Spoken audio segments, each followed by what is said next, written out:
செய்யாமல் செய்த உதவிக்கு வையகமும் வானகமும் ஆற்றல் அரிது. இந்த படம் பார்த்த உடனே இந்த திருக்குறள் தான் எனக்கு நினைவுக்கு வந்துச்சு. முனிஷ்காந்த் கதையின் நாயகனா அந்த படத்துல நடிச்சிருக்காரு. விஜயலட்சுமி கதாநாயகி அந்த படத்துல நடிச்சிருக்காங்க. மிடில் கிளாஸ் வாழ்க்கையில எல்லாத்துக்கும் ஒரு எதிர்பார்ப்பு இருக்கும். ஒரு குறிப்பிட்ட தொகை கிடைச்சிருச்சு அப்படின்னு சொன்னா நம்ம வாழ்க்கை மாறிடும். இந்த கடன்லாம் அடைஞ்சிட்டு அப்படின்னு சொன்னா நம்ம வாழ்க்கை மாறிடும் அப்படின்னு சொல்லி நகர்த்தி நகர்த்தி வாழ்க்கையை முடிச்சிருவாங்க. அதுதான் மிடில் கிளாஸ். நாம ஒன்று எதிர்பார்த்துருக்கவே மாட்டோம். ஆனால் நம்ம லைஃப்ல அதுவா ஒன்று கிடைச்சி நம்ம வாழ்க்கை மாறும்.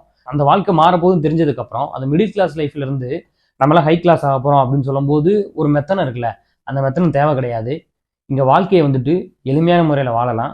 நீங்கள் நினைக்கிற மாதிரியான பணம் கிடைச்சாலும் சரி, நீங்கள் நினைக்கிற மாதிரியான வாழ்க்கை மாற்றம் கிடைச்சாலும் சரி, உங்கள் வாழ்க்கை எது, உங்கள் மனசுக்கு நிம்மதியான விஷயம் எது, அதை தேர்ந்தெடுத்து நீங்கள் வாழுங்க அப்படின்னு சொல்லி இயக்குனர் இந்த படத்தில் ஒரு விஷயத்தை பேசியிருக்காரு. முதல் பாதி முனிஷ்காந்த் இவங்களுடைய கேரக்டரோட ஆர்க்கு, இந்த பர்ஃபார்மன்ஸு, இந்த அவங்க காட்டப்பட்ட வேர்ல்டு, இதுக்குள்ளே படத்தை ட்ராவல் பண்ணி இன்ட்ரோல் வரைக்கும் கொண்டு போயிட்டாங்க. செகண்ட் ஹாஃப்ல நான் யோசிச்சுட்டே இருந்தேன், சரி இதுக்கடுத்து படம் என்னவாக போகுது அப்படின்னு. ஆனால் ஒரு சுவாரஸ்யத்தோட ஒரு நல்ல ஸ்க்ரீன் பிளே பண்ணி படத்தை ரொம்ப ஒரு டீசெண்டான ஒரு படமாகவே கொண்டு போய் முடிச்சிட்டாங்க அப்படின்னே சொல்லலாம்.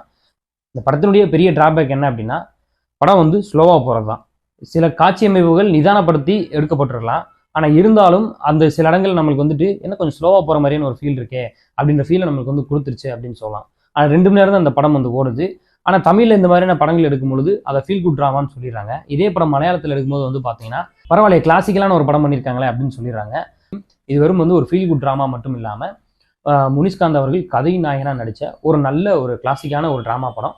தேட்டரில் போய் பார்த்தீங்கன்னா உங்களை பொழுதுபோக்குறதோடையும் சேர்த்து நம்ம லைஃபோட ரிலேட்டபிளான ஒரு படமாகவும் கண்டிப்பாக இருக்கும். நன்றி.